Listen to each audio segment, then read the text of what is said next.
Hey guys, RC with you to Tech Reviews, bringing another video, and hopefully this time the audio is a little bit better. I'm using a different microphone, so I'm hoping it comes out a bit more clear.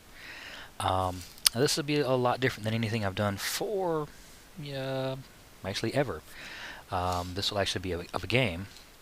It's well, if you've read the title, you know that it's the Collector's Edition of Tera.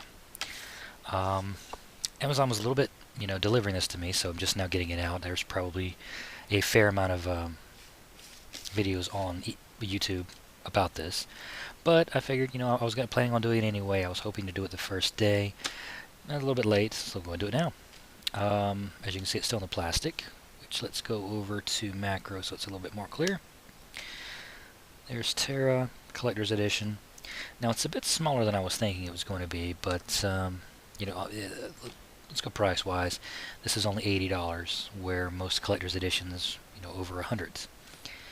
The Star Wars one was $150 or more, and that thing was huge. So hopefully this will be. Well, I've already played the game, so I know the game's worth it. But we'll see whether or not these collector's edition items are worth it. The physical items are a map of Tera, a letter of marquee, original soundtrack. I didn't even notice that was on here. Federation issued compass, and I'm guessing the Regal Frostline mount isn't physical. That's probably a in-game item. Velik's Bloodstone necklace, Shakan's Bloodstone necklace, and a Valkyon Federation handbook. A new breed of MMO. Now this one's been touted as a different combat system than anything else, more along the lines of a hack and slash. You have to be pointing at your target to actually be able to attack it. Now you can throw your spell or your physical attack, but unless you're actually facing the opponent, it doesn't actually land. So it's kind of cool to see how that works. The only other MMO I've ever played that kind of sort of had that, I guess, would be DC Universe Online. And this will be a little bit different, hopefully. Let's get the slip cover off, which isn't a bad looking little cover. Now, this is a nice box. I was kind of hoping when I saw pictures of it, it would actually be, a fake wood or but being cardboard, this is not bad. It's got a nice sturdiness to it. And let's open her up, and the first thing we have is, that must be a pull ribbon, is some old paper. I always wanted. Okay, this is the letter of marquee. It's actually a nice quality paper. It doesn't, as far as paper goes, it doesn't feel really cheap or flimsy.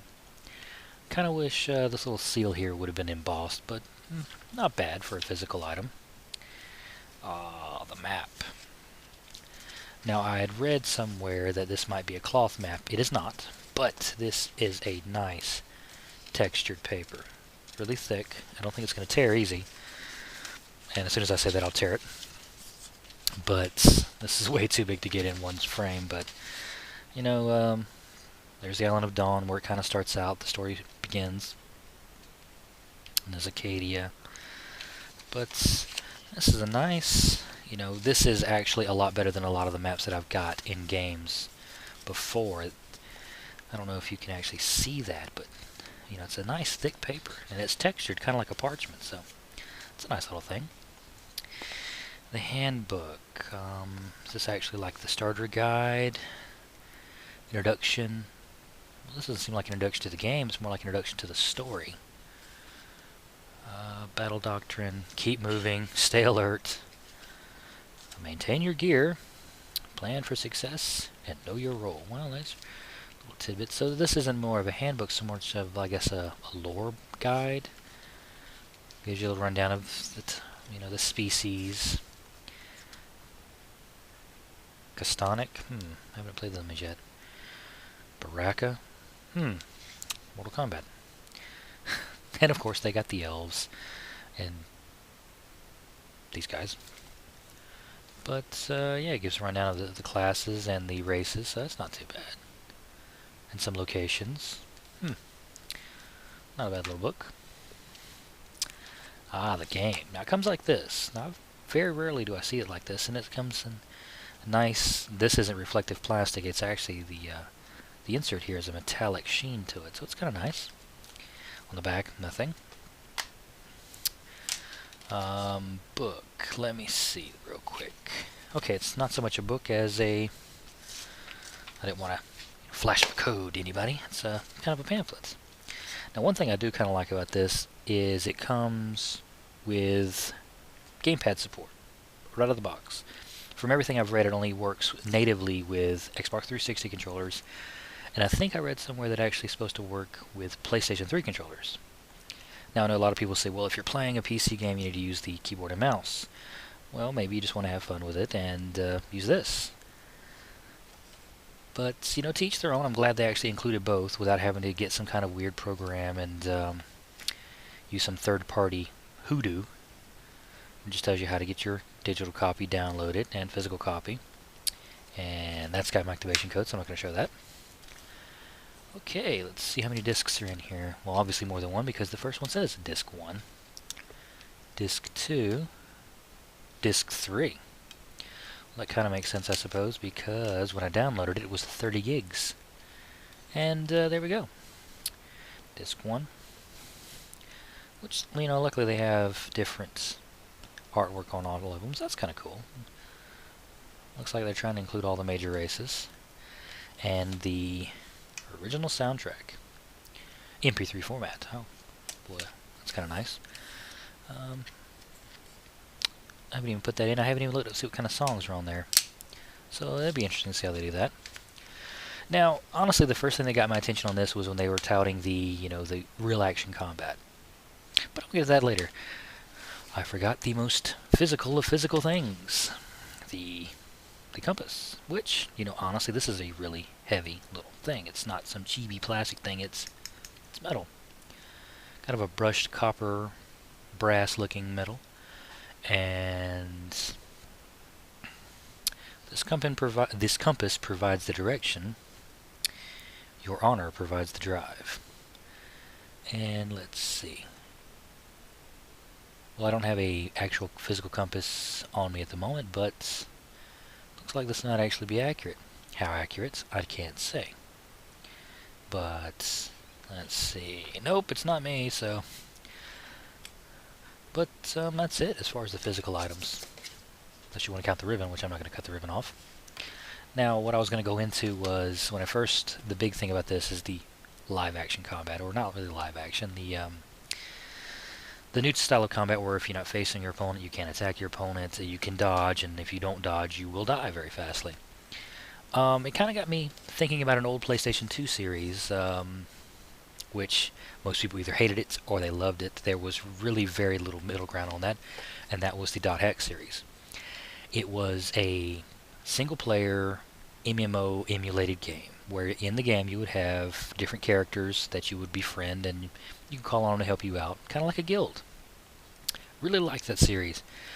Maybe it did kind of drag on a little bit too much. You know, there were 4 games in the original .hack series, and then they brought out like 3 more after that.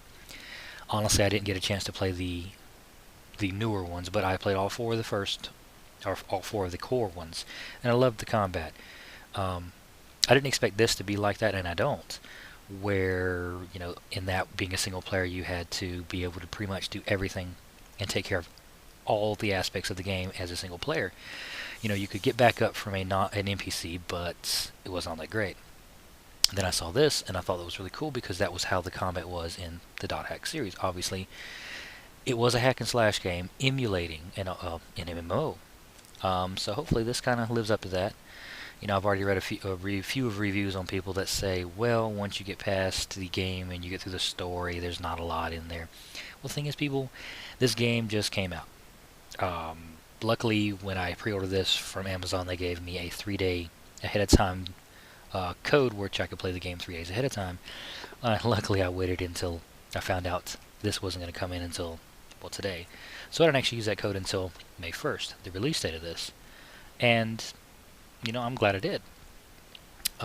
But this is a new game. Just came out. You can't expect it to be full already. That's the thing about MMOs. They're always evolving. They're always getting better. Sometimes they're going to charge you for the expansion pack, sometimes they're not. But you know what? If you're a console gamer and you're going to say, well, I'm not paying to I'm not playing or paying to play a game. Well, guess what? If you play any game online on Xbox, you are basically going to have to pay. Maybe it's not 10 or 15 bucks a month, but you are paying to play that online. Even if you are a PlayStation user, PlayStation 3, you have the PlayStation Network, but if you want the extra stuff, you're going to play for PlayStation Plus. So, complaining that you have to pay to play a game, you know, honestly, if they're going to keep adding content and not charge me every time, whereas if it's a big content update, if it's an expansion pack, I don't mind. Now, if they're going to charge me 50 bucks every 6 months because, oh, some new content came out, that's a little bit different. But I don't think this will be like that. I could be wrong, hopefully not. But enough of that little rant. Back, let's put this all, well, actually no, I'm not going to put this back because I need to install this, no, well, not install it because I did the download, but I do have to get the activation code out of here to actually play the full-blown game now. I think my little 3-day trial is up. But this was the unboxing of the Tera Collectors Edition. Sorry for ranting for the past 2 minutes or so. And this is RC Digital Tech Reviews. Thanks for watching, and I'll try to bring you some more videos soon.